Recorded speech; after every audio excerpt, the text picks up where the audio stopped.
You're listening to Comic Reflections, episode 71. I'm your host, Nicholas Prom. And I'm his spunky sidekick, Jeff Barnhart. Comic Reflections is a proud member of the Rhymes with Geek podcast network. You can listen to our show, plus loads of others like Super Podcasto Magnifico, Real Books Don't Have Batman, Feed It Comics, and loads of others at rhymeswithgeek.com. So, yeah. This is Super Bowl Sunday. Boo! There are none of the people involved in Super Bowl have superpowers. So True. I think it's a lie. Yeah. More like lame-o bowl, anti-intellectual bowl, redneck bowl, hillbilly bowl. Although almost everybody watches. I do Lunkhead enjoy bowl. the commercials, watching them after this show, because they spend $2 or $3 million on half a minute, and a lot of times they're approach artwork. So, Yeah. but then it takes me 15 minutes to watch those, and I'm done. Yeah. So So there was we had a comic book convention, and you went to it. yes, last weekend I went to Wizard World Comic Con 2014, and I was there the whole weekend, and it was exhausting, but loads of fun. You were in mufti this time. Sometimes you come as Captain Marvel, but you wore civilian clothes this time. Correct. I did not cosplay this time because I didn't want to be stopped every 2 minutes for a photograph. I had a lot to get done, and even then I didn't get in everything that I wanted to do. So sometimes because you meet up with friends and they're like, oh, you get caught up doing things with them and you miss panels or things that you want to go to. So that happened to me a few times, at least once every day, and it was 3 days. So Any highlights or lowlights? there was one low light was. Why do I go with the negative right off the bat? There was an error in the program. It listed the Burt Ward and Adam West Q&A panel for Sunday when it actually took place on Saturday, and so I missed it entirely. But I did see. I went to really a bunch of panels. Went to Stan Lee's Q&A panel, and that was fun. But no one asks any intelligent questions. They're all just moronic crap. Such as what? Such as, literally someone asked who would win in a fight, Hulk or the Iron Man.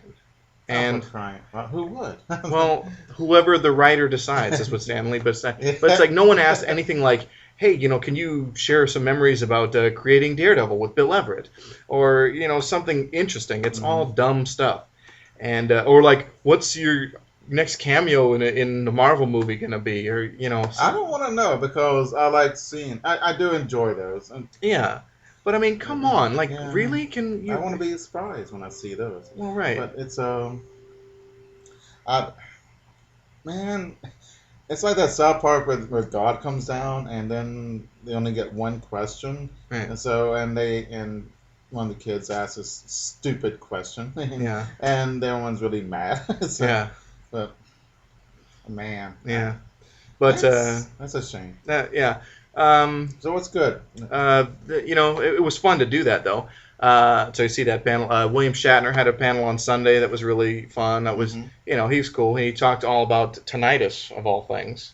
And he has it, and it was a spokesman for the American Tinnitus Association or whatever at one point. And I don't know, went to a panel with some comic writers. Talked about getting into comics and writing. And Kurt Busiek was on that panel, Michael Avon Oeming, and Brian Michael Bendis were the guys on that panel. So that was pretty neat. There was a lot of fun stuff, a lot of great deals to be found on comics. Met Neil Adams for the second time. Yeah. Because I had met him the Wednesday before. He did an in-store here in Portland. Got your book signed? Yeah, I did. And when I met him on Wednesday, I got my photo with him. That was great. Yeah, I saw that on Facebook, I believe. Yes. And got to meet George Perez, who was just a legend in comics as an artist, and a really wonderful man, really nice fella. You're wearing your furrowed brow. Do you not remember George Perez? No. Artist on Crisis on Infinite Earths. Okay. He had two, 20 years apart, runs on the Avengers. He had a run on the Fantastic Four, which we've read some of those books for the show. He was known for, he did art on the new Teen Titans in the 80s, and also the post-crisis Wonder Woman, which is also pretty celebrated. I mean, among lots of other stuff, but those are, I think, his key works. So, along with not being able to remember names correctly, I have tinnitus as well. So, oh, and it's a bummer, but yeah, oh well. yes. So yeah, Comic Con was great. It was, I could go on and on. There's a lot of fun stuff. Go to comic conventions; they're a blast. You'll find great deals on comics and trade paperbacks and stuff. I certainly did. Woo! Anything cool? Yeah, I got some like Wally Wood, Mars Patrol stuff. Mm-hmm. That was one thing that I'm looking forward to reading. I got a bunch actually. Okay, so, cool.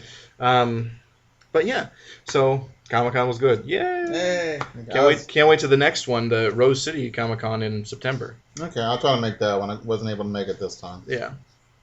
So where are we starting today, Jeff? Red Wolf. Yeah, from Marvel Spotlight #1, Red Wolf, written by Gardner Fox, who is, I tend to think of as a DC guy. I mean, he wrote thousands of comic book stories for DC, and in the Gold and Silver Age of comics. So, and this is kind of him doing something over at Marvel in the Bronze. Art by Sid Shores and inked by Wally Wood. So Really? yeah, Yeah, it is. yeah. I mean, I enjoyed that. So it's interesting. It's a Native American, a Western character, and it's okay. I'm not a huge fan. We're going to do a lot of genres that are not my favorite. Westerns are not my favorite. Kung Fu. And was there something else this time? I'm not sure. Super magical ones I don't like, but as much. Right. I don't despise them, but you It's have okay. favorites. I All like right. vanilla and I like chocolate ice cream. Yeah. Well, But and the point of the show is to be a historical overview, not just to dictate our own specific tastes so much. Yeah. But yeah. Having said that, now this is above average and it's pretty cool. Yeah. Very well drawn. It's interesting. The first page, full page, has Red Wolf as this. The American Indian red wolf is riding through this huge mouth of a red wolf, and it's kind of cool. It's a metaphor, but it's not meant to be accurate. Okay. This is the origin story of Red Wolf. I'm not sure. I didn't look up to see if Red Wolf was that popular. I'd never heard of him before. Well, he had. He was the. Excuse me. This is his first appearance, and he had a few issues in Marvel Spotlight. This is the first issue of Marvel Spotlight. And then he had his own book for something like 9 issues, and then he's made a handful of appearances in Marvel Comics post 1970s. So, yeah, a minor Marvel character, but he did have his own book for a while, and it's notable for one of the handful of Native American characters that have their own books. So yeah, it's interesting. Red Wolf is orphaned he's American Indian child. The cavalry comes, kill his family. Then he is raised with a white farmer's family. And it shows the white and the red man as both evil and good, and there's good, And one of the things was it's interesting. What's his name beforehand? Not Red Wolf. It's I don't remember. I mean, I read this 2 weeks ago. Yeah. We skipped a week. But he was saying, it's interesting how the white man will grow food, and so they will never have to starve in case you miss a hunt, which is... Sure. Although some Native American tribes did just that, but most of them were nomads. Yeah. But no, I did think it was interesting. They're showing, they're not doing a noble savage thing. They're like, okay, there are positives and or strengths and drawbacks to Native culture as well as white culture. So, and that he is kind of the best of both. Mm-hmm. So I thought that was cool. Yeah, and it's pretty cool. He goes into a cave, and meets this mythical Red Wolf, and he becomes Red Wolf. Yeah. Uh, yeah, it was okay. The plot with this white buffalo robe was kind of lame, Oh yeah. and that was sad. But Yeah. I like his origin because it's rooted in, native culture, but it's not like overly stereotyped. hmm It seems like it's respectful and genuine. So it's like it makes me wonder: did Gardner Fox like really do some like uh, good in-depth research, before creating this character? And my answer makes me say lean towards yes. hmm So yeah, one of the major plot devices they used, telling Mike, was the white guys tell him who the white bad guys tell him the whole plot, and right, which was kind of, it seemed forced.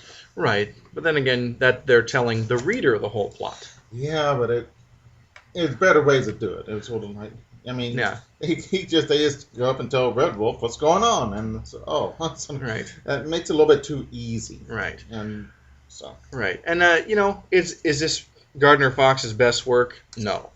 But I respect him so much because he's one of the architects of greatness over at DC Comics. hmm So he gets a pass on this one. So, and I think I have at least one issue of Red Wolf's own book that we'll talk about maybe in a couple months, I think. hmm So, but moving on, we've got Marvel Superheroes number 19. And it's one of those reprint books, but in this, the lead story is all new. hmm And it's a Ka-Zar story. It's called My Father, My Enemy, written by Arnold Drake and Steve Parkhouse, with art by the great George Tuska, and inked by Sid Green, who is one of my favorite inkers of comics. Hmm. So, and usually a DC guy. So, And conceived by Stan Lee. yeah. I don't know why they put that on there, but Is he conceived by Stan Lee? that's what it says. Well, okay. Well, Did Stan Lee lie? maybe, yes. But Yeah. I think you could have said, hey, how about the Ka-Zar story? That could have been all what that means. So, Yeah. so Oh, I guess, yeah. And it should have been edited by or something. I don't know. That's weird. It's a strange way of doing is it. there editor listed there? I don't usually give credits for editor, but No. okay, well then maybe that's what it is. Anyway, let's move on. Okay. All right. So what's happening with Ka-Zar? He's back in England, and he is disrupting a fox hunt. As he should. Oh, I don't know. It's tradition and stuff. And Well, some traditions are barbaric, and fox hunting is one of those. So yeah. I don't know. So I noticed a big snafu in this story, though. Ka-Zar's brother, Parnival, is called Edgar in this story. Mm-hmm. And there's no explanation for that. I looked it up. I was like, nope, it's just incorrect. So. Yeah, he is almost too jerky. Can you qualify that a little bit? He's such a villain, and I like my villains with shades, Right. gray, and not totally black. All right, and I think with Ka-Zar and Kevin Plunder and Parnival Plunder, they are complete. I keep forgetting their names. Well, Yeah, that's what I'm here for. I know. No, man, I forgot how silly it was. So. Yeah, but Ka-Zar is totally the noble savage, and he's like the embodiment of good and and nature. Mm-hmm. And then Parnival is just wicked, Western consumer society. Mm-hmm. So I think because they're both so black and white, they play off of each other very well in this instance. Mm, But yeah, I get what you're saying. It's nice to have yeah. more dimension, other aspects of a character. Mm-hmm. Yeah. Well, we get the story of their father. He discovers anti-metal. Yeah, which later in Marvel Comics history becomes known as vibranium. Oh. Yeah. What name do I like better? I'm not sure. Yeah, I don't know. But But yeah, the uh, anti-metal is an obsession for Parnival. I mean, remember that Ka-Zar and Daredevil story we read a while back? mm, Yeah. yeah, So that was a big part of that. That was a lot of fun too. yeah. So, yeah, this is a action-packed episode here. He meets golden people, then space people, Yeah. and There's all kinds of weird things that happen in the Savage Land. And when I was a kid reading Savage Land stories, it was just like, okay, it was pretty much there were primitive people and dinosaurs. mm-hmm. And then when I go back and I read stuff from the 70s or earlier, the Savage Land's got like aliens and all kinds of crap. So Yeah, it's yeah. I don't It's a think lot of I don't stuff. think we saw any dinosaurs in the story either. Yeah, But it's cool. but So one of the sad things is that Ka-Zar thinks his father was a villain, and there's this friend of his they're trying to save, and he is killed, but he wrote a note saying that your father is a man of peace, plunderer lied. mhm. And so, and then plunderer erases that, the guy dies, and Ka-Zar will never know that his father was heroic and Yeah, nice. at least for now. But yeah, that's pretty tragic, Mm-hmm. because he had been led to believe something incorrectly, and here we are with this. We could have this great revelation that could change everything, Mm-hmm. and it's covered up. So, but there, that Ka-Zar is kind of interesting, and we'll have more Ka-Zar in coming months on the show. So, Mm-hmm. um, but moving on, we've got some Golden Age reprints. Um, from Young Men number 26, we have The Vulture, with art by Carl Burgos, and it's a Human Torch story, the original Human Torch. Rick Toro. Yeah, and Carl Burgos created the Human Torch, and it's cool to see his Yeah. original creation. Now, Marvel in the 50s was called Atlas, and they had a brief revival of some of their Golden Age heroes, or their Mm-hmm. 40s heroes.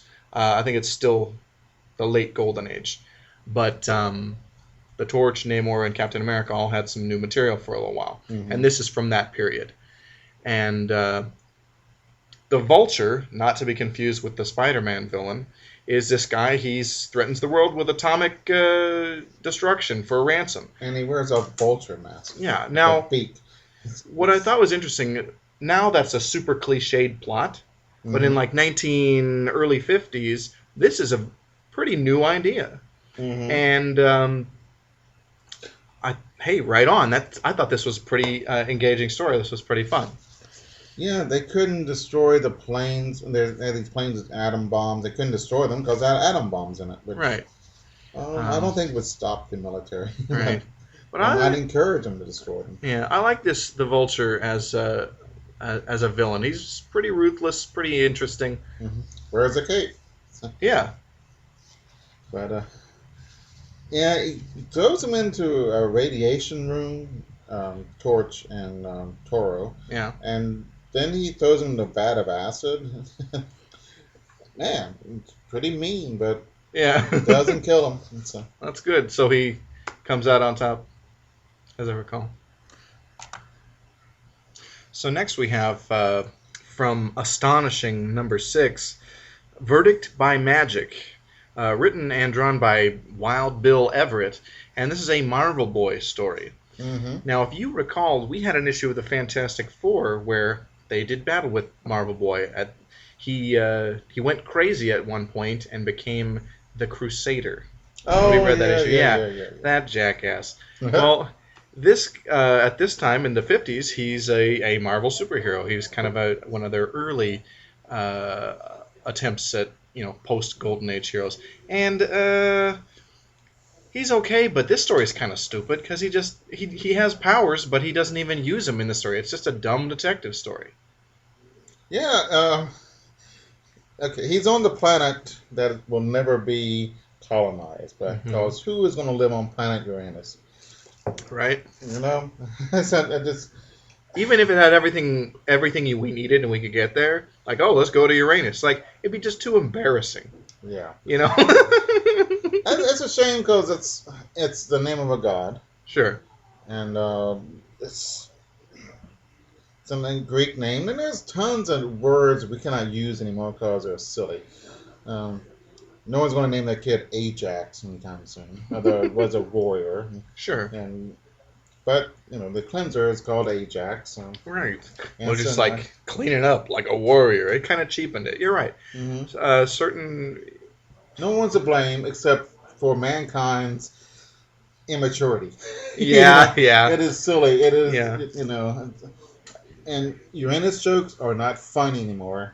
But I'm not going to go there. Right. So, So. but Uranus. Is I where guess Marvel. it is funny. I was Yeah. Okay. wrong. So Uranus is where Marvel Boy hangs out quite a bit. And Uranus looks like, I don't know, it looks like Oregon or California. It's all green and black. Oh, God.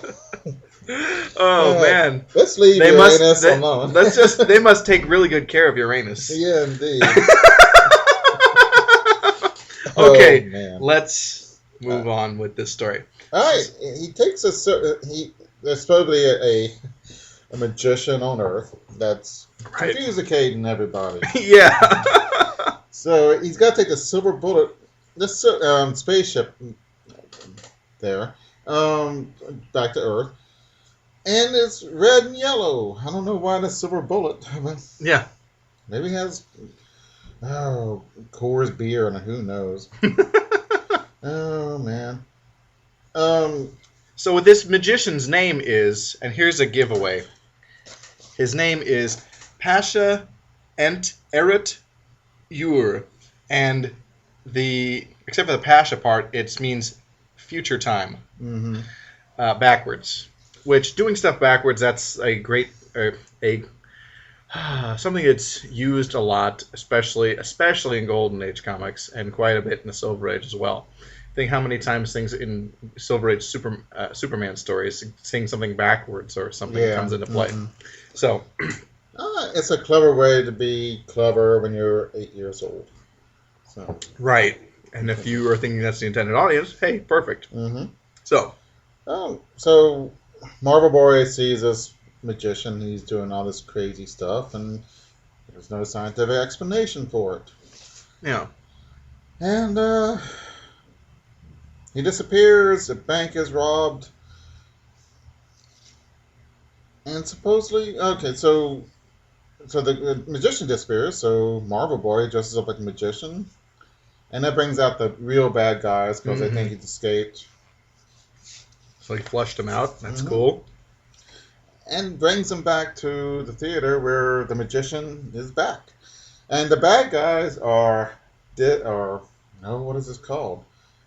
Their bodies are torn asunder by the magic.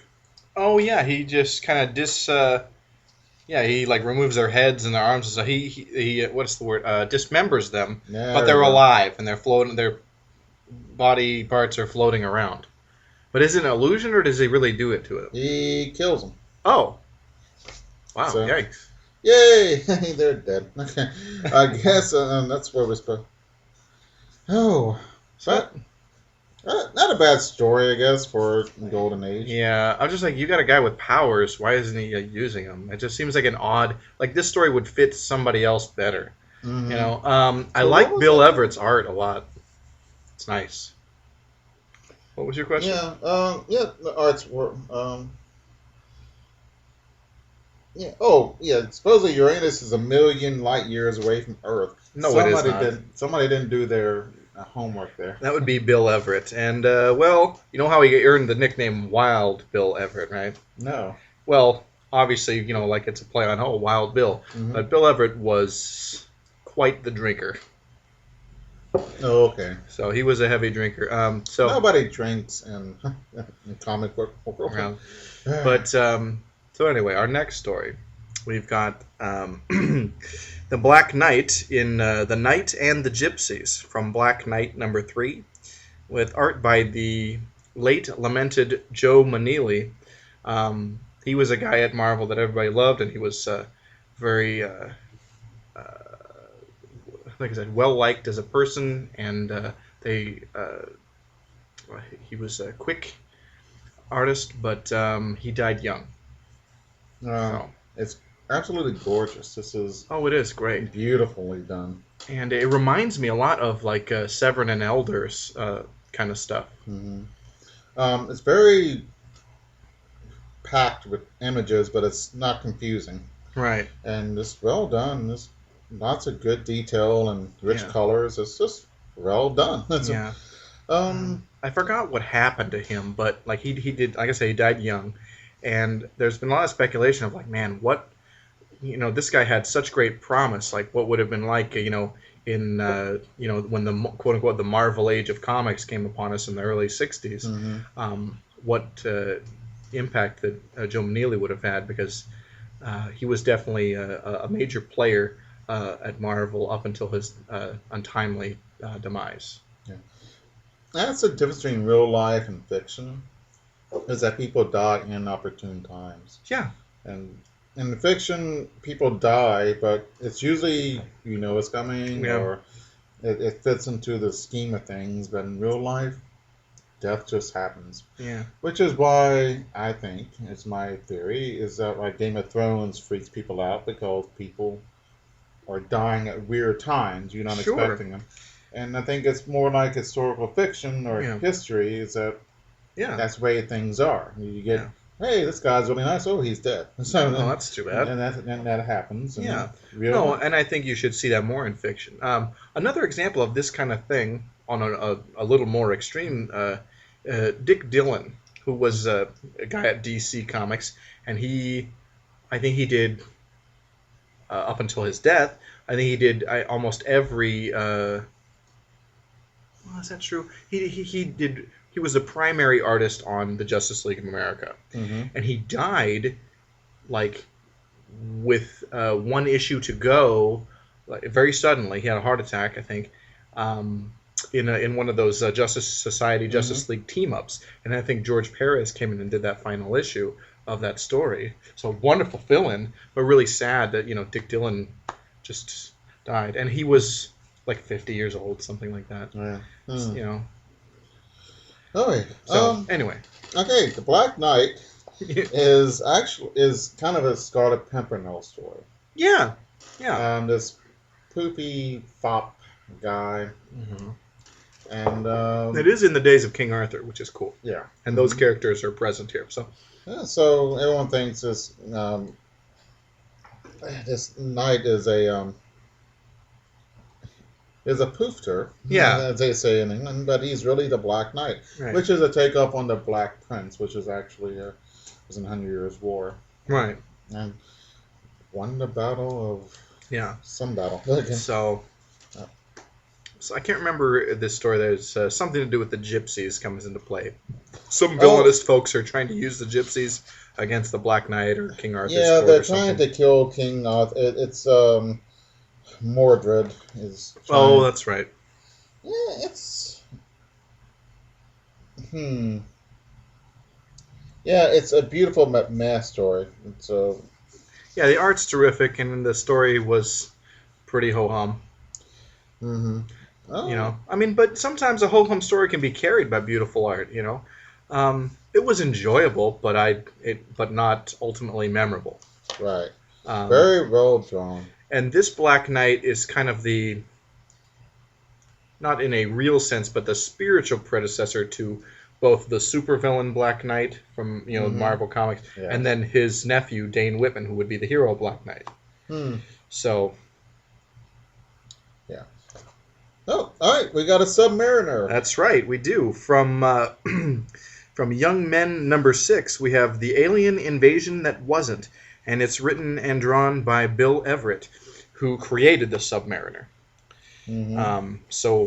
And I think he did all or nearly all of the Golden Age Submariner stuff. And actually, before he died, got to come back and do, I think, Bronze Age. I think that's right. Bronze Age Submariner material at Marvel as well, which we may get to take a look at. I'm not sure. Oh, but we find Submariner and his girlfriend, or somebody, Yeah. some girl who's with him. They get in a plane crash, which is a really cool looking plane. And the plane crash in the ocean. And they're rescued by these guys in armored suits. Yeah. It looks kind of stupid. Yeah.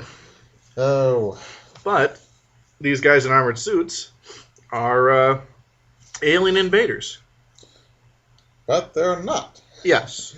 They are commie swine. Yes. And- So yes, this is the 50s, all right. Mhm. The enemies have become commies. So, but that's okay. I love fighting the commie stories. Are some of my favorites. They're loads of fun. Yeah, it's great galloping garfish. Is one of the things he says. Namor? Yeah. Oh wow. Yeah. But Namor is pretty great in this. He kicks some butt. So yeah. Stinking capitalist slobs. You'll never take me alive. So Commie says that. Yeah, he takes him alive. So there, stupid commie. It's I don't. Yeah, it's a decent golden age story. Yeah, it's not the greatest thing in the world, but it is kind of fun. So next we have Marvel Superheroes number 26, and this issue is all reprints. But boy, what a wonderful batch of stories we have. The lead story, reprinted from Tales to Astonish number 67, is a Hulk story called Where Strides the Behemoth. And I need to look at this here because this is really fun. The credits listed are script by Stan Lee, who created the Hulk. Art by Steve Ditko, who adopted the Hulk. Inking by Frank Ray, who fears the Hulk. Lettering by Art Simic, who looks like the Hulk. Okay. I enjoy the crazy credits on and I think Marvel comics. Marvel did a wonderful job in the 60s of creating this like atmosphere of, oh, everybody who does this is we're palling around and we're joking and we're having lots of fun and lots of fan interaction type of things, or make you feel involved in the story. I think it's what made people gravitate towards Marvel Comics. Like, wow, this is a load of fun. I'm sure it didn't hurt. No. And you don't want. I don't know. I know Hollywood makes all these movies against corporations, although Hollywood is made up of corporations, Right. which are actually meaner than most corporations, I think. Or they use much worse accounting practices. Okay. But the idea is to be a corporation and pretend you're not a corporation. Oh, we're just mom and pop here, and Right. and we don't the old way, not this new way these young whippersnappers are doing. Right. Take our time, and here we're having a good time. We're a bunch of rapscallions, So, and I don't know how true that was. It's probably no different at DC. Probably the structure and the Probably not. But the approach approach different and mad, but right. But the approach is different, and I don't think either approach is wrong or better, but they're both. It's fun to do something different than the other. Mm-hmm. The strength of the Silver Age is you have these two titans that are very different and very excellent at the same time. So, and both reacting to the other very wonderfully in a great competition, and you get the best material in a competitive arena like that. So who wins in the Silver Age? The fans. Very good. Yeah. So what's happening with the Hulk in this story? He is being attacked by looks like a armored some kind of tank. Yeah. Oh, it's a fake comic book tank. Yeah. But he tears him up. He never gets shot by a tank, though. You never see a shell hit him? Yeah, and I was wondering. I think I have, but just not in this not story. in this one. Right. Which, because I think the Hulk is stronger. Yeah. And as does Superman in the stories, and yeah, he's not he can't even fly in the very beginning. Well, right. But there's not much a tank shell won't go through. Right. But it won't go through Superman or the Hulk. Well, so I really like Steve Ditko's interpretation of the Hulk. This is cool. I'm a big fan of Sturdy Steve, but oddly enough, his two big Marvel titles Spider-Man and Doctor Strange, I'm not as into him on those books. Hmm. But just about anything else he's done, I'm very enjoy a great deal. And not that I don't enjoy those, they're not my favorite Ditko things. So Yeah. Oh. Uh, um. Let's see. The Hulk defeats the tank column, and then he runs to Mongolia, or he hops to Mongolia. yeah, because Gets captured by a group of Mongolian chieftain, okay, and gets caught up in Mongolian politics. mm-hmm, So, he sends out word. He tells his captors, "Hey, I'm worth a lot." So they call the Pentagon and mm-hmm. find out that he is. So they send this guy who thinks he's what's his Oh, name? this guy, he's a recurring character. Hang on, it's the guy that Betty married. It's her first husband. Uh, Major Talbot. yeah, Major Glenn Talbot, Talbot. and he Yeah. thinks that Bruce Banner is a traitor and a commie and all this stuff, and he goes to rescue him begrudgingly because they're under orders. But then what happens? They get attacked by another group, Mm-hmm. and I think we end I on think a. they get away, but then I think the cliffhanger is they're attacked or something, and then they're gonna fall to their deaths. Mm-hmm. But I think I remember reading another part of it, and the Hulk, Banner turns into the Hulk and saves Talbot. So blah blah blah. So, but all in all, pretty good, pretty fun. Yeah, not bad. Yeah. Yeah, I Um, really don't like. He's a good villainous. I don't know. Okay, the characters that you don't like who are on the good side. Um, Major Talbot is one of them. And there's other ones too. yeah, I don't like Glenn Talbot. I don't know people who really like him too much. I mean, you can really like, even though he's a jerk, Thunderbolt Ross, but Talbot is just like, I just don't like him. I'm trying to think if I like him or not. I'm irritated here. Yeah. I wish the talk would give him a good wallop. Like I don't think that Talbot is ultimately like a bad person. I just think he's like misguided. Is J. Jonah Jameson ultimately a bad person? No, he's just Okay. an egotistical person. Same thing with Ross. Yeah, And their adversaries, superheroes, yeah. respectively. Um, Hmm. but they're kind of villains in their own way, but they're not villainous villains. Well, right. It's kind of odd, and it's a really cool.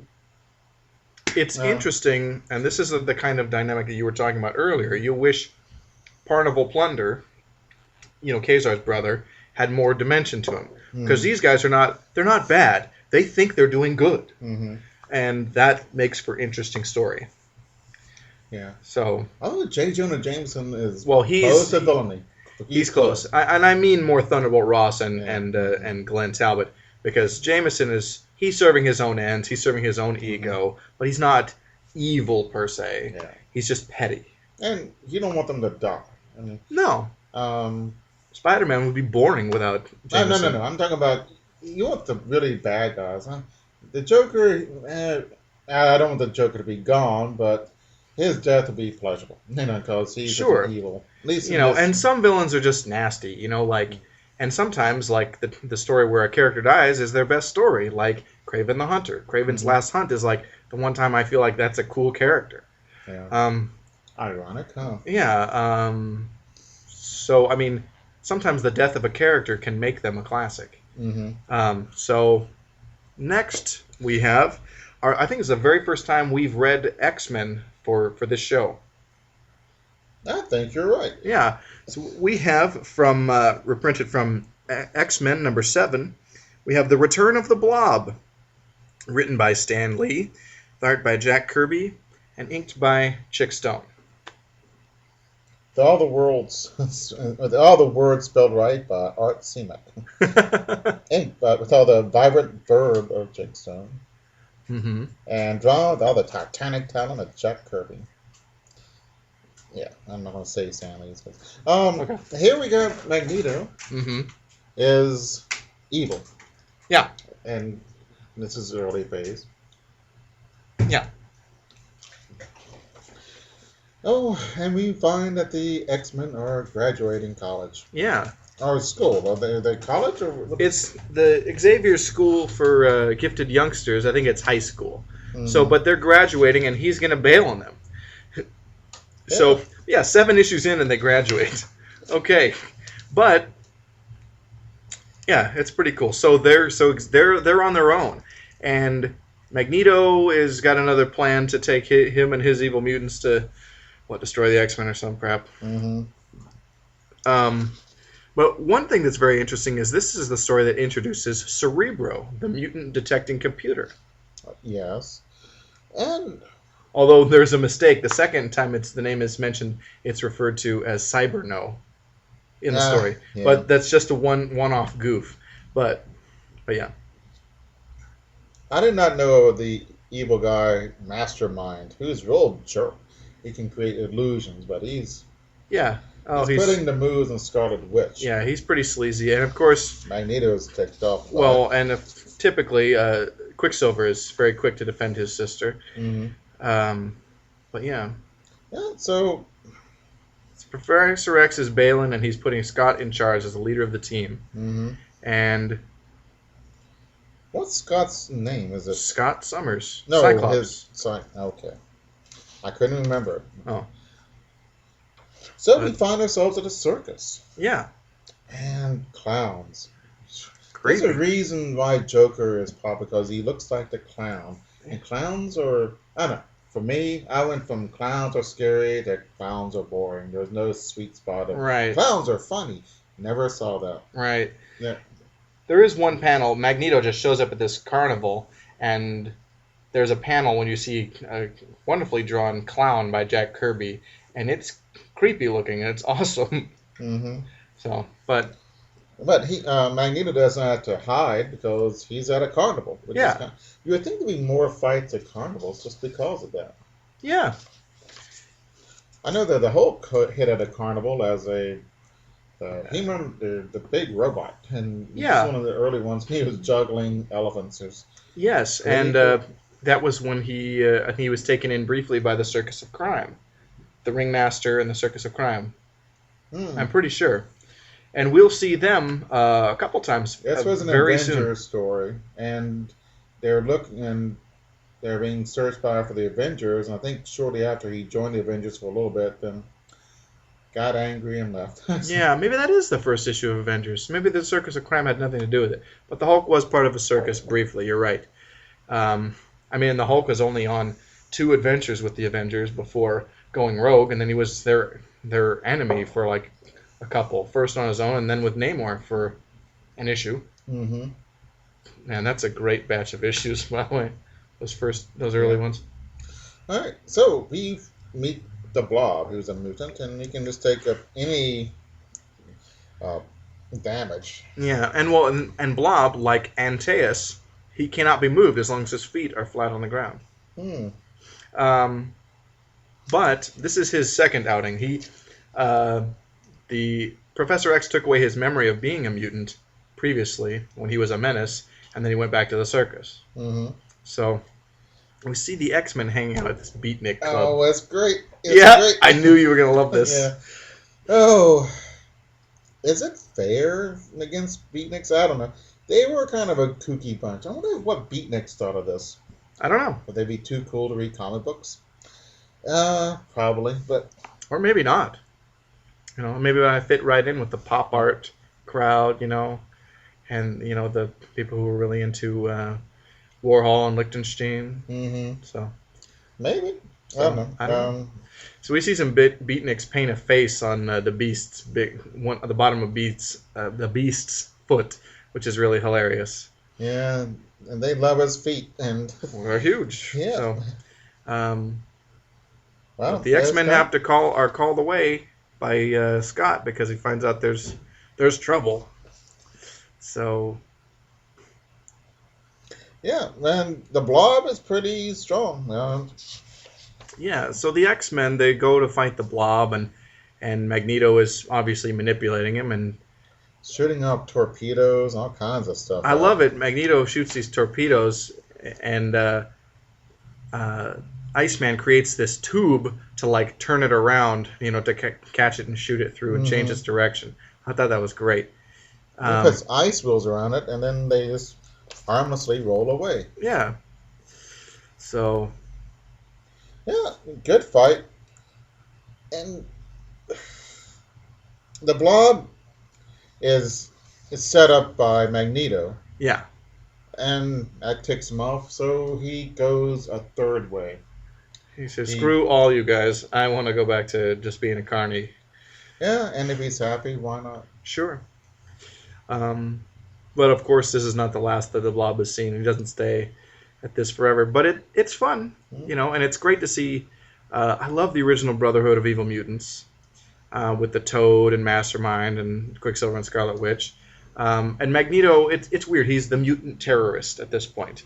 And the evil is even then kind of ironic. He's doing evil things, but it's to advance mutant kind or whatever. So, yeah, that's interesting. So, we got Double D here. Yes, we have our next story in this issue, and the last, is Trapped by the Fellowship of Fear from Daredevil number 6. And this is just terrific. It's written by Stan Lee with art by the inimitable Wally Wood. And this is great. It's back when Daredevil had his yellow and black costume. I like his red costume a lot better. I like it. I enjoy the yellow costume, though, a lot. I think it's fun. Well, I enjoyed Daredevil. Oh, yeah. And this is the first outing with Mr. Fear, who is one of my favorite Daredevil villains. Although in this story, he's kind of a wimp. He's just kind of a poor man's scarecrow. But let's talk about it. Interesting plot. Daredevil's... No, he's not watching. He's listening because Daredevil's blind. Did you know this? I think I did know that. They're filming... I'm talking to the podcast. Right. But I think kidding. They know, yeah. He's watching a production company film a movie, and he says, "Oh, these guys are fake." And how do you know that? Because I don't think they had.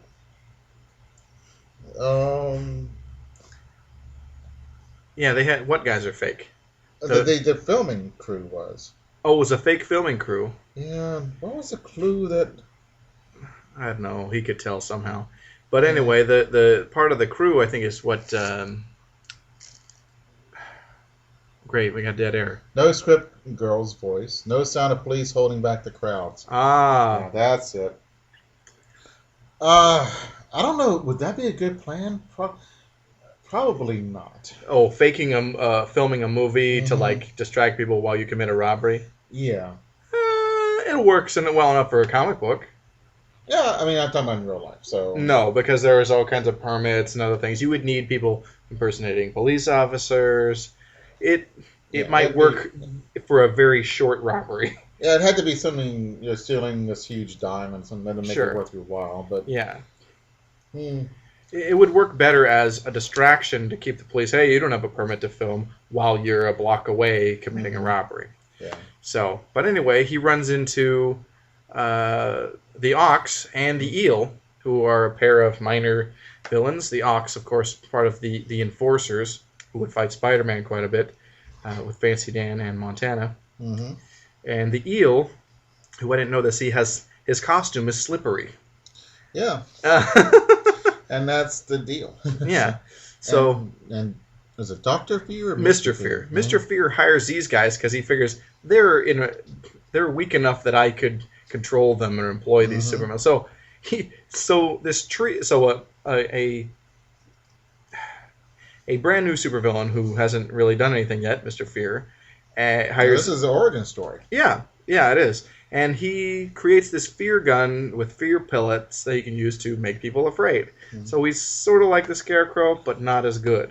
Yeah, but he makes Daredevil afraid, and Daredevil's never afraid. Yeah, he's the man without fear. And messes his reputation up and his self-confidence. Right. Now, Mr. Fear's costume is awesome. It's this blue and purple deal with a cape and a hood and a skull face mask. The skull face mask is creepy. He looks awesome. But I love that Mr. Fear and then Daredevil, the man without fear. This guy, he deals in fear and creating fear. And Daredevil's supposed to be fearless. This guy is a great guy to be a nemesis for Daredevil. Yep. So later he gets to be more imposing and a better villain to fight. than in this story. But he also works in a wax museum, so we get to see all these figures of superheroes and supervillains in there.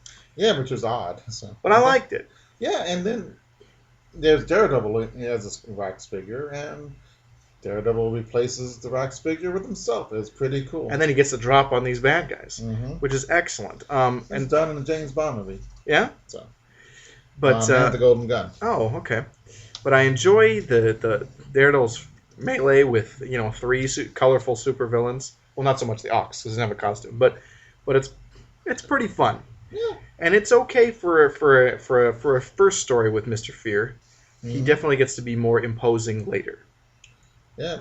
Oh, he turns out the lights in the hospital. Yeah. And they're trying to grab this. I guess it's a Foggy who's injured.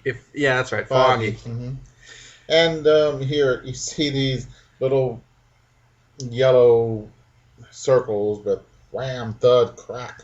Yeah, and that's a perfect thing. Daredevil is in a room with 3 guys who want to beat him up. Turns out the lights, and he doesn't see, so he just hears them and feels them through his radar sense, and then he can just beat them up. I enjoyed this so much. Yeah, it was fun. And Wally Wood really knows how to do action. Wally Wood, it's a rare treat to see him do superheroes. Besides his short run on Daredevil, he of course created the Thunder Agents at Tower Comics, and we'll have a couple issues of that to talk about soon enough. But yeah, how's this wrap up here? Oh, he beats them all up. But I think he pours some kind of dirt or something on the eel's costume, so he been grabbed. Yeah, which is kind of cool. And he's able to beat him up without his fist slipping off or whatever. So I thought that was clever. Yeah, and he just beats up Ox. So yeah, good for him. Yeah, no, I tell you, I always enjoy Daredevil. Yeah, the newscaster wears sunglasses. Weird. Yeah, I didn't notice that. Yes, indeed. See, is he blind or is it? Oh, that's weird. Yeah. You never see it. I wonder why they did that. Let me look at that. So, keep talking for a second. Is it newscasters for the blind? Yeah, that's weird. Or maybe because it's so small, it's glasses, and they ended up being just like drawn looking like dark glasses or sunglasses. Well, because the TV is really small. But you could draw little lines or something like that. I don't know. I mean, it could have been something that just they ended up an error in reproduction when it just maybe like, this doesn't look good. Make them or it's smeared or something. I don't know. So, yeah. Or an unintentional effect of just printing. It's really small and it's just okay. So I can't believe we stopped to talk about that. But anyway, I like the errors and all that. It's just sometimes they mean something, sometimes they don't. Yeah. But that didn't jump out at me. That was interesting that you took note of that. Glasses are important to me. I'm almost blind and getting blinder. Oh. So I pay attention to glasses. Okay. So I make passes at girls who wear glasses. Oh, I said the opposite of... I know, I think... You're rhyming or you're funny? No, men don't make passes at girls who make glasses. I do. Glasses. But that's the old saying. Oh, sure. I find glasses make them look smart, and smart is attractive to me. Yeah, I can dig it.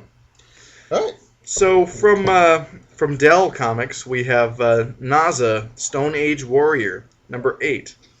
And, the story is The Savage Stone Men, with art by Jack Sparling, who I know you love, because he was doing the art on Mighty Samson. Yeah, okay. I thought they looked very familiar. Yeah.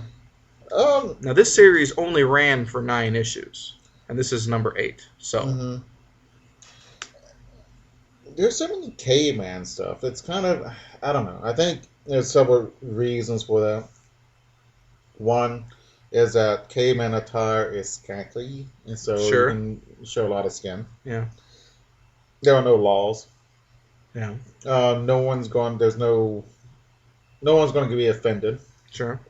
There are no Neanderthal groups that, how dare you? Although on TV there is, on the commercials. So. Oh, and And you got a lot of mean creatures. Sure. And just off the top of my head, I could think of about at least a half a dozen caveman comic book series, but for the most part, they don't seem to run all that long because story-wise, they seem a bit limited as far as what you can do before you just end up being repeating yourself. Big beasts attacking me. So. Or some other tribe is mean, or our weird ways or culture is causing a problem. So volcano erupts. We're talking about a period that we don't really know about historically, and it's speculative, but to a certain point, you can only speculate so much. So right, the Gene All books, the the Clan of the Cave Bear, all those. Yeah. I didn't like. They're good, but the Mammoth Hunters actually has more people in it, and you have the soap opera, which is actually interesting, and it's thoroughly enjoyable and entertaining. And would a comic book version of that do well? Probably not. Some things work. Some things work best in prose. Prose only. I mean, I don't know. Yeah, there's a lot of things. How to make this basket and how to make leather white and stuff like that. Yeah. It's not visually interesting unless you're right there. But it wouldn't work in a comic book. There is a Gold Key series, and we have a couple issues that we'll talk about in a few months. I'm blanking on the name, but it's they put cavemen and alien invaders side by side in a book. And they interact in each other. So it's an interesting thing. Who would win? Well, yeah. Conceptually, it's kind of cool, but I just can't remember right now what it's called. But we will talk about it later. So what's going on with NASA? Oh, they're going up this path, and these other cavemen are running because these Tarteks are being mean. Yeah, it's really interesting drawn. Very yellow and green, very bright primary colors. Yeah, well, that would be the colorist, not really the artist. No, yeah. The artwork, NASA's kind of boring looking. Sure. He's stolid and forthright. Yeah. They come into the Tartek and they have pyramids and cities, so it really freaks them out because they're cavemen. Yeah. And then they get captured, and they get saved by the dog because they have these people worship dogs or a dog or something like that. They worship dogs and ruined a jackal dog. And I think the only time I can think of a dog god is there is a jackal god of ancient Egypt, but I can't think of anything. I can't remember his name, but yeah. Set or something like that, maybe? Set is a snake god, and it's not Egyptian. Oh. Set, I think, I want to say it's like Sumerian. Maybe so. Yeah. Anyway, I could be wrong with that, but... Yeah, but they worship a barking god. Well,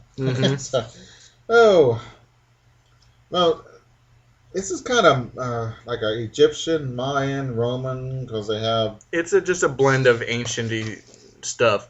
And really, they're borrowing heavily from known history, even though this is technically a prehistoric book. So they have slaves, and the slaves are rioting. Yeah, it's kind of like if you wrote a story taking place in the 1940s, but giving people the internet. It's like, but with this, it's fine. Yeah, I'm not going to write a complaint to them. To a defunct company. Right. Yeah. What would happen? I guess if we turn to Cinder. Yep. And if they were around, they wouldn't do any good. All right. But there's a maze, and there's an angry bull, which is on the cover, I believe. I looked at the cover. And yeah. Bulls don't frighten me unless they're in real life next to me and they're angry. I mess with cows all my life. In a comic, you're just like, okay, it's a bull. It's not exciting. It's like, can we have a dinosaur or a monster or something? Yeah, or a tiger or something. Yeah, something ferocious. Like a bull, it's like, what are we on a farm? Like, who cares? So there's a saber-toothed tiger. With tiger stripes. You never see them with tiger stripes. I think about Zabu, from Ka-Zar. No, but they're just saber-toothed lions, right? No, he's a saber-toothed tiger. Yeah. Yeah. Because a real-life saber-toothed tiger technically isn't a tiger. That's just like a nickname. Oh. Okay. And He's the since we type never of saw one, we don't know if they had stripes or not. it's possible we will see one because we found woolly mammoths Yeah. whole, but I don't know if they're going to show their color. But Yeah, I don't know. oh, I was disappointed. There's great big bugs, and which is didn't happen at the caveman time. So I was. Yeah, but this could be the caveman time of an alien planet. Oh, that's true. Then they should tell us. Yeah. Meh. So I learned. Yeah, it's just an okay comic. I learned something. Actually, I knew this a while back. You remember Claw the Unconquered? Mhm. Okay, Yeah. sword and sorcery book. Cool. Mhm. It's not a sword and sorcery book that's supposed to be like in an ancient, forgotten time on Earth. It's on this alien planet. And there's another book, Starfire, that takes place in the future of that world. Mhm. And we have a couple issues that we'll talk about that series another time. Yeah. So, At the end of NASA, mm-hmm. there's an earthquake, and we find out that the city is as poorly constructed as the plot, and it's totally destroyed. Good. I found that comic. Some of the comics from this batch I found they were work to get through, but not this one. We've got The Phantom Stranger, number 37, and the story is Images of the Dead, written by Arnold Drake and Paul Levitz, with art by Jerry Talloch. Absolutely beautiful. Yeah, I like Jerry Talloch a lot. Liked him on The Unknown Soldier as well. Mm-hmm. So very lean and lanky people, yeah. And I don't know if he inks his own pencils or what, but I like the inking on him too. If they're not crediting an inker, it's probably him inking his own stuff. Mm-hmm. Oh, a little bit of science fiction here. Who's he? We see a beautiful cab driver. Those never happen in real life. Sure, but it's fiction, so yeah. Someone robs a bank and he gets into a cab, which is one of the stupidest things in the world, I would think, is to hijack a cab for a getaway car. Yeah, it's not smart. Yeah, because. But then, or is it really smart? Because there's a million cabs in a given city. You could blend right in. Oh, which cab was it? Yeah. So. But then the cops know to look for a cab, yeah, and the cab, and they probably know the number, right? And the cab company. But he's a robber. It's petty crime or armed robbery. This guy's probably not the brightest guy in the world. Yeah. So. But the Phantom Stranger, he's in front of them, and he swerves. The cabbie swerves because they don't want to run him over.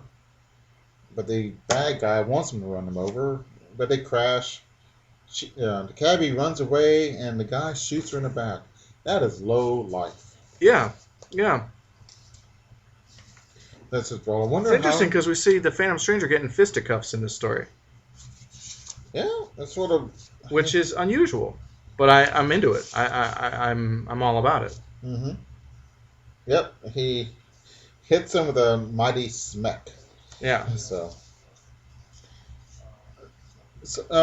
ironically, or coincidentally, her husband is trying to make some money, and the museum he works for wants him to make a fake artifact. Right, and that's totally unscrupulous, totally, I wonder how much is done.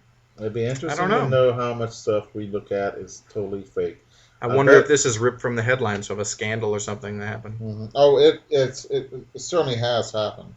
Sure. And artwork and everything. Yeah. But the Egyptian mummy is what they want to try to fake. Yeah. So he says no, and tell the husband, and walks off, and then finds out his wife is in the hospital and they need money. Yeah. So he comes back and does it. But the bad guy, museum guy, is going to wait until after he's finished and he's going to shoot him. So he doesn't have to pay him. But before all this happens, Phantom Stranger comes up and warns the husband not to do this. Yeah. You know, if someone that appears out of nowhere, disappears, you know, I listen to what they have to say. Yeah. More so than this guy. He Yeah. totally ignores them. But Yeah. I mean, I might disagree, but I'm gonna listen really hard. Oh yeah. He's got superpowers. Maybe he knows what's up. Sure. So he's finished, and the guy tries to kill him, and here comes a phantom stranger, and he shoots the husband. No, they want to. Oh, he's trying to get him go in a bat. Right. Like acid or something, right? Yeah. And then we go back, and he's selling the mummy, and they a mummy comes up and scares them all to death, and so they actually lived. Or we're not sure if he was reincarnated. Yeah, or at what. this point, the story gets a bit like, what happened here? I was confused. It's still pretty cool, but I was like, wait, what? Yeah, So, I don't know. but anyway, I guess the bad guys got their comeuppance. Yeah. So, Everybody's looking at the bad guy with utter disgust, right. which is always kind of cool. Yeah. And here we come with this new guy at the epilogue. There's an epilogue. It's a one page. It's a lead-in for the next issue, for a different story. So, Yeah. you can talk about it if you want, but I don't know what to say about it. So. well, then we'll skip it. All right. So, next we've got a few issues of Richard Dragon, Kung Fu Fighter. It's one of DC's entries into the wild world of Kung Fu. It was a big happening, a big to-do in the 70s. And this is, what is this, the late 70s, I think. It's like this is 76 or 7 or something. So exactly middle, 75. Oh, yes. So it's interesting. Our first issue we've got to look at is Richard Dragon, Kung Fu Fighter number 3. And oddly enough, well, I'll just get into it. The story is Claws of the Dragon, written by Denny O'Neil, based on a novel by Jim Dennis. By the way, Jim Dennis is Denny O'Neil. That was a pseudonym he used for prose. Dang. Yeah.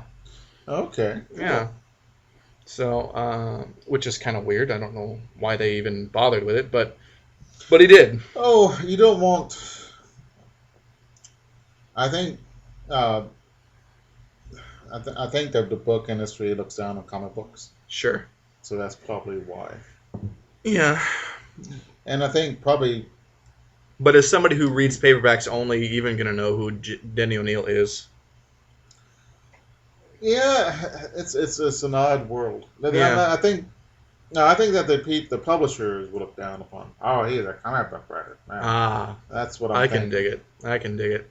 Or that might be a totally different, other different reason. Maybe Marvel doesn't want to be known for novels, and you can get pretty R-rated in a novel. Sure. And who knows? Yeah. So, I mean, this is a DC book, though. oh, DC, excuse me. Yeah, but art by Jack Kirby, Yeah. Inked by D. Bruce Berry. And oddly enough, this is weird. Jack Kirby did a bunch of stuff for DC in the 70s, but he only did one issue of this series, and it's this one, number 3. He did a fill-in. Kirby did a fill-in, which I thought is weird because it must have just they needed somebody, and he happened to be his schedule open enough to do this one issue.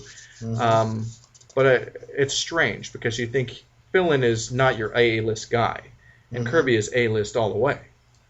Yeah. And that's not a thing of ego. I mean, of his, certainly not. But I mean, come on, it's Jack Kirby. Yeah. I don't. Yeah, I was surprised when I saw who drew it. So. Yeah, but yeah, what do we want to talk about? What's happening? It's been a couple weeks since I've read these. So he's being attacked by the evil Swiss. Okay. This guy's name is Swiss. Right, but he's not Switzerland. not the Swiss people, but yeah. But he is Swiss, I guess. Yeah, it's weird. They don't call him. Well, yeah. If he was a Swedish guy, they'd call him the Swede. So the Swiss, that makes sense. Yeah, I guess so. I was kind of surprised. Yeah. Well, this guy, Richard Dragon, is kind of important. He trained Lady Shiva and the Question and the Huntress. Oh, he did, didn't he? Yeah. And Lady Shiva, she had a fairly prominent role in Batman in the 80s, too. So Yeah, this if is memory serves me important. I correctly. never heard of this guy. Oh, really? Yeah. No. And also the Bronze Tiger, who was I think of as a minor supervillain, but he's a martial arts supervillain.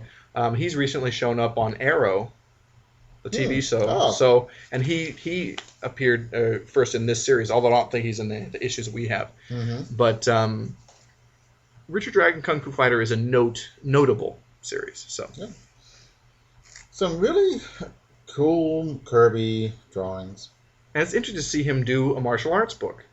It is. And this is, I think, the only time you would ever see him go into that realm. But as always, Kirby delivers the goods.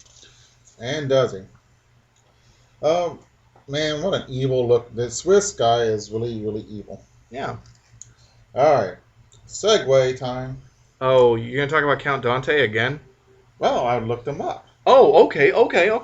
So there's an advertisement for this martial arts guy, Count Dante, and he'll teach you to be a martial artist or whatever. Yeah, well, Count Dante was a martial artist. He said that he let in the first minorities, African Americans, into a sensei. Okay.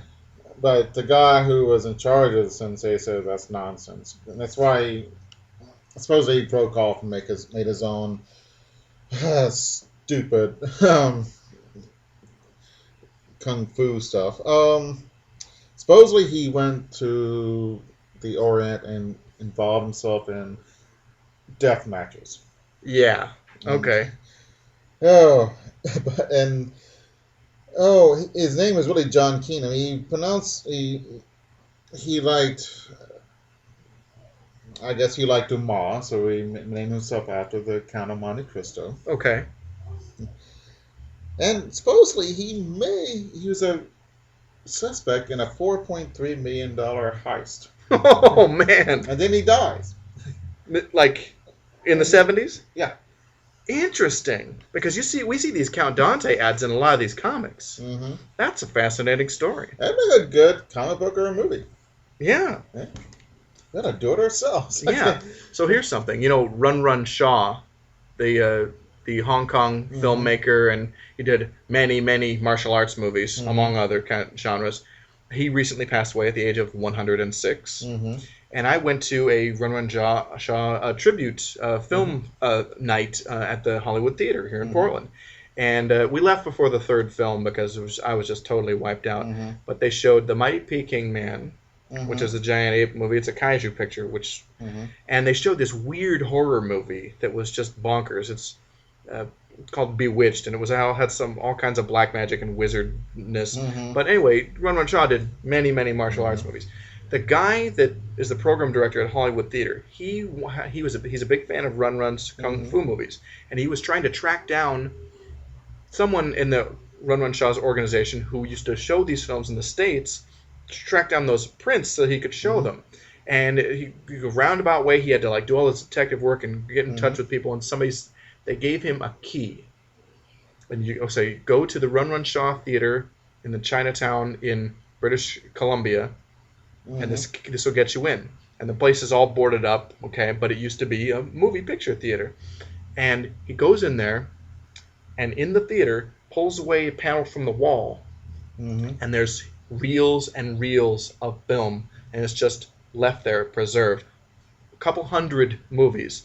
And the Run Run Shaw people donated these, and so now these are part of this guy's private collection, and these, once a month, there's a kung fu night at the Hollywood Theater, and they show these movies. Oh, isn't that awesome? They get them digitized or redone, or So. No, but it's pretty amazing because these are really hard to find films in 35 millimeter and either subtitled or dubs in English to show people. And there's this huge cachet of these movies that now we get to see them. Right. And a lot of them are really rare. One of the movies from that night is not released on home video in any North American format. It was really Mondo Bizarro movie. So I don't know. I just thought that was kind of cool. I know it's a segue, but we're on the martial arts thing, so. Yeah. All right. So the Swiss hires these goobers with nunchaku sticks and bow sticks and all this, and he has a guy filming it. Well, that's cool. Yeah, and a pretty cool fight. Is the And Swiss filming it so that they can study his moves and get the drop on Richard I don't Dragon know. later? They don't. I don't think they explain it. Weird. I think he's just getting it for For kicks, huh? yeah. So of course he wins. Yeah. And the place is blown up by the Swiss, and the cameraman dies, and the Swiss gets away. Okay. Not bad. So we've got, and Richard Dragon only ran for I think like 18 or 19 issues. So, but yeah. Anyway, so next we have Richard Dragon number 11, and the story is When Strikes the Samurai. It's written by David Anthony Kraft, with art by Rick Estrada and inked by Jack Abel. Yeah. So a good team all around, creative-wise. Yep, we have Lady Shiva here. Yeah. And okay. Oh, Richard Dragon is in the hospital, and he's attacked by a samurai guy. Yeah. It's this tall building. The guy in a samurai outfit sneaks down and attacks. Yeah. Hey. Okay. Okay. Yay! So they sent on a mission. They're trying to find out who's doing this, who's behind the samurai guy. So Richard Dragon and Lady Shiva and another friend of his, I think. I cannot think of his name. It's not that important. Yeah.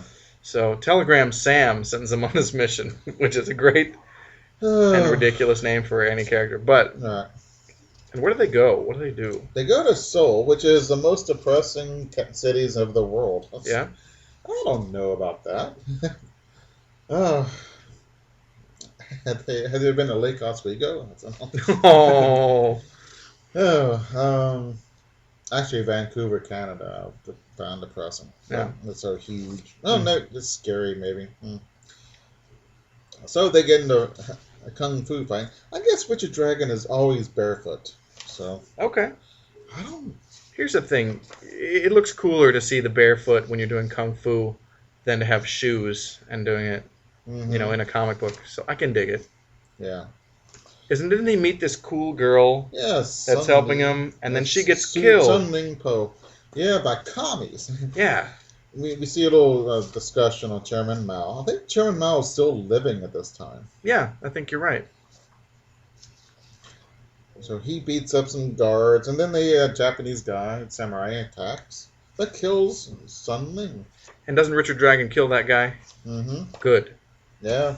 So it was sad. There's a cool girl, and it's too bad that she died. Yeah. She was. I was just getting interested in her. Wow. Yeah. So they succeeded. Yeah. Yeah. So our third and last issue of Richard Dragon is number 17. And the story is The Final Victim, written by Denny O'Neil, with art by Rick Estrada. Man, stupid villain. Yeah, but I think I like this issue. I like this. It's weird. Mm-hmm. This villain has this weird helmet that has this eye on the top. It covers up his own eyes, but he's got a big eye on it, and he can see different stuff or something. Yeah. Okay, Ben Turner is the other guy. That's right. And he finds out that his girlfriend was killed by her father. Oh, man. Weird. Okay, so that is bizarre. And he's a captain who smokes a pipe, and is really evil. Okay. But he's getting away, and Ben Turner wants some of them. He wants some revenge, yeah. Yeah. So, oh, God. What's the Professor Ojo. Mm-hmm. Oh, was the villain? Yeah. He uses Eskimos. Yeah. So it's kung fu in the snow, guys. Yeah. And there's submarines and all kinds of hovercraft. And he uses magnets to do it. And it's floating eye. And it's kind of dumb. Oh. He magnetizes them and sends all these blades after them. Oh, yeah. And Richard discovers, the only metal we have is Lady Shiva's belt. So he throws it towards the eye, and they mess up the eye a little bit. Yeah. Not bad. Yeah. I did a scene with all these knives go flying because of the magnet. It's really sweet. Mm-hmm. Yeah, and that's kind of coolest part of the show. Yeah. And Eskimos attack again, and they think, oh, Lady Shiva, she's a girl. She's going to be easy pickings. Nope. She wails on them. It's great. Some great kung fu fighting, and I like it. But, Yeah, the magnets are stupid. Yeah. Okay. I mean, they're cool in real life, but really, So this next book we've got to talk about is kind of interesting. Now, Jack Kirby and Joe Simon did a book. It was intended to be a one-shot, The Sandman, at DC in the 70s, and it's not the Golden Age Sandman, and it's not the Neil Gaiman Sandman who would come later. Which is, I think, maybe the best comic book of all time. It's great. I think a lot of the art is so inconsistent. A lot of it is just ugly and not good to look at. But it's really well written. Well, okay. Because some of the guest artists on that book are really great. It is the best written one of all time. It's fantastic. I mean, it's a bummer, but yeah, it's very good. Yeah, but anyway, DC had Simon and Kirby do a one shot, Sandman, and it was a hit. Sold really well. And they're like, hey, well, can you guys do more, Kirby, at least? And Kirby his plate was very full at DC at the time. And so they pick it up for a series, and it ran 6 issues. But issues 2 and 3 are not drawn by Kirby. But Ernie Chan does his very best Kirby imitation. And we have issue number 2 to do. And it's just very nice. You look at it, it's like, hey, good job imitating Kirby. Yeah, very well because done. we've seen Ernie Chan, and he's on do sword and sorcery stuff particularly, and he has his own style, but he's skilled enough to imitate the master here. Yeah. Oh, man. Who wrote this? Oh, and Michael Fleischer, who was no slouch as a writer, wrote this. But yeah. Well, the plot here is there's this cool submarine. Man, the submarines. I forgot that everybody in the 70s, everyone had their own submarine. So, yeah. Apparently.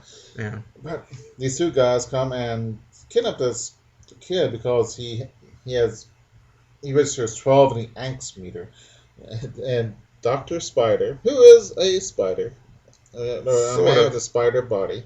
Yeah. And he wants to get the dreams, so take the dreams and make them real and take over the world. Yeah, he's going to create monsters out of nightmares and take over the world. Pretty cool plan. I mean, it's weird. Yeah. Cool monsters. Cool. Yeah, and Dr. Spider is really weird. He's like a fat guy with no arms, but he's got robot arms and no trunk either. And he's got all these. Now this box that he sits in, is it have wheels or legs? Wheels. Yeah, so he's weird. Yeah, and he kills a minion, so he scares the other minions. With a monster from these, he's demonstrating his power. The monster he controls from a nightmare. Yeah. Now the Sandman has 2 helpers, the Brute and the Glob, and they are monsters from nightmares too. Entertaining. I enjoy those guys. Yeah. This Sandman is really wild. Yeah. He's got the Brute and the Blob caged up. Yeah. And he'll release them with his whistle or something that he has when he wants to use them, but they actually get out on their own to help him, unbeknownst to him, in this issue. Exactly. And they save the day. Yeah. It's pretty cool. This is really neat. I mean, and Sandman's got a cool costume too. Yeah. The cape and stuff. Yeah. The monsters actually attack a city, which is cool. Yeah. But it looks like he's going to blow his whistle, but it looks like he's putting on lipstick. That's kind of funny. Yeah. But it's kind of, it's pretty neat. Yeah. Sandman comes by and he beats up Dr. Spider, who runs away. And he runs away in a submarine, and this is odd. Oh, something wrong happened on the submarine and it blows up. It's kind of unsatisfying. Yeah. What can you do? I think this issue was rushed into production to keep it on the schedule. But Kirby did come back and finish the series. He did issues 4, 5, and 6. And I think Mm-hmm. there's a nice hardcover that collects that series. Mm-hmm. That's it's on my someday wish list.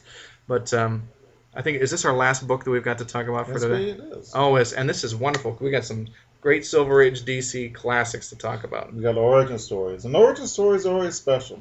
And Yeah. I think do you think that they spend a little bit more time on them? Because Well, it's kind of important. And I think what the origin stories is if it's something that works, this is sets the tone for what's going to happen. hmm So if it's something that becomes a big thing, you go back and you look at these origin stories, and they're usually pretty great. hmm Um, you're hardly anybody. It's hard. I can't think of anybody that I think is a really cool character in comics that's got a lame origin. Batman. Just kidding. Just kidding. Just kidding. But yeah, we have Secret Origins #2, and it's a reprint book, but what a reprint book! Yeah. From Action Comics #252, we have The Supergirl from Krypton, written by Otto Binder, with art by Al Plastino. And Otto Binder, I think we've talked about this before, but Otto Binder is largely the architect of all the cool things we like about Superman. Hmm. The Bottle City of Kandor, Brainiac, Bizarro, the Phantom Zone, the Fifth Dimension, all these wonderful things are part of the Superman myth, all these fun stuff, all the red kryptonite goofball hmm stories, all that stuff is largely Otto Binder. Yeah, it's a shame that I'm too old to raise a kid. I'd name him Otto Binder Barnhart because Oh, yeah. that is cool. And it's one of those examples of, okay, Siegel and Schuster created him, but I think Otto Binder and Mort Weisinger are what made Superman great, at least for hmm me. Um, Robert E. Howard created Conan, but Roy Thomas is the guy that really made Conan particularly. The reason we know Conan in pop culture, not as an obscure pulp hmm character, but as a comic book and movie, like Right. cultural phenomenon, is because of Roy Thomas. So, Yeah. So, do we need to go into the story because everyone knows where Supergirl comes from? Or? does everyone? Oh, I think it's good. I think When Krypton blew up, a part of it drifted away, and they had a bubble of air, so they're able to survive. But of course, the ore turned into kryptonite, so they had to lay down lead, lead, so that they and would live. they're doing okay and having a good time. And all of a sudden, meteors came down and pierced the lead, and the kryptonite gas escaped. So they sent poor Kara. to Earth Yeah, because they saw what's going on with Superman. yeah. And her father uh, is the brother of Jor-El, so she is Superman's cousin, and we find out Yeah. about that. It's a Yeah, small world, Krypton is, huh? yeah. Actually, it was huge. It's larger than Earth. Um, I know. yeah, But I get what you're saying. yeah. Oh, Supergirl is cute. She's not beautiful. I mean, she's very pretty, but Yeah, she yeah, is more cute. And that is interesting they did it that way, perhaps. yeah. And rather, someone with superpowers should be at least female. They're cute, they're less threatening, they're Sure. awesomely beautiful. That'd be really scary to young Yeah, people. intimidating, sure. Yeah. But and really, if you think of a woman had super strength, she'd probably be kind of like built like a linebacker. You know. Well, I don't know. I mean, I don't because know. I nobody mean, has super strength, so we can't really say. yeah. So, but I can dig it. Yeah. In the way that Kryptonians get their superpowers, probably not so much, because Mm. it's the solar radiation, the Right. red or the yellow sun We would radiation. have if we went to Krypton, like I don't know, we would be superpowered just like we are. So I don't know no, if no, I don't I know if it mean, works in no, reverse that way. no. I'm saying though, if we lived on Krypton, we came here, we would have superpowers. Yeah, So like we are now. So right. It wouldn't be a transformative thing. We would just have these other abilities. hmm I dig it. I can get what you're saying. so Superman looks buff, and there's nothing wrong with Supergirl's body, but she's definitely not. She's more Marianne than Ginger, is what I'm going to. Okay. I get it. So Wholesome.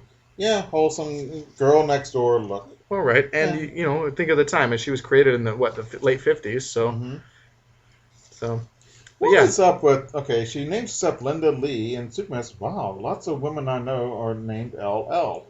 And what is up with that? And is I there a wish point? I think I read somewhere what the LL initials was about, and I don't remember what it was. But Hmm. there's a lot of them. We got Linda Lee, Lana Lang, Lex Luthor, Lori Lamaris, Lois Lane, Yeah. Lana Lang, Yeah, Lala. well, Lana Lang, but Lois's sister is the girl that I can't remember. She went out with Jimmy Olsen, but I can't remember. Sister is also an LL.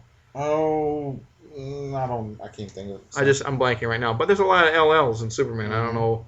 I can't remember what it's about. Yeah. Um. Yeah. She becomes an orphan. She is an orphan, but she Right. goes to an orphanage to Yeah. hide out as she learns how to use her powers for Yeah, good. and learn about Earth. So, but and also for quite a long period, she was Superman's secret weapon. Mm-hmm. So like the world at large didn't really know there was a Supergirl, which is kind of weird, but I get it, you know. So I don't know. Yeah, I don't it's know kind of cool. why she went to the orphanage rather than to Ma and Pa Kent. It might be suspicious if, hey, they got two orphans. How'd that happen? I don't know. Maybe that's it. Yeah, Hmm. but yeah, Because I but think they wanted her own adventures. well, right. And then she did get adopted by I want to say the Danverses, and so she went from being Linda Lee Yeah, to Linda Danvers. yeah. Was it Linda Lee Danvers or is it? I can't remember if they hyphenated it or not. Hmm. So, but our Oh, next yeah. anyway, do we have more Supergirl we want to talk about, or No. okay? Okay. So our next story in here is uh, SOS Green Lantern from Showcase number 22, uh, written by John Broome, with art by Gil Kane and Joe Giella, and of course it's the first appearance and origin of Hal Jordan, Green Lantern of the Silver Age. That's pretty cool. Yeah, Alien lands on Earth. He's dying. yeah, Chooses someone without fear.